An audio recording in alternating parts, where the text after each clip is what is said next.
మరి అలాంటి షుగర్ వ్యాధి వచ్చిన వారికి కొంచెం త్వరగా తగ్గాలన్నా, త్వరగా కంట్రోల్లోకి రావాలన్నా, లేని వారికి భవిష్యత్తులో షుగర్ వ్యాధి రాకుండా ఉండాలన్నా, మరి ఈ బెనిఫిట్ ఇద్దరికీ కలగాలంటే బెస్ట్ వెజిటబుల్ కాకరకాయ.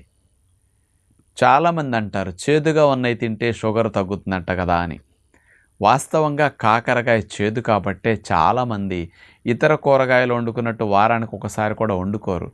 ఇదేదో నెలకొకసారో అకేషన్స్గా వండుకుంటారు. కొంతమంది అసలు కాకరకాయకి దరిదాపులకి రారు.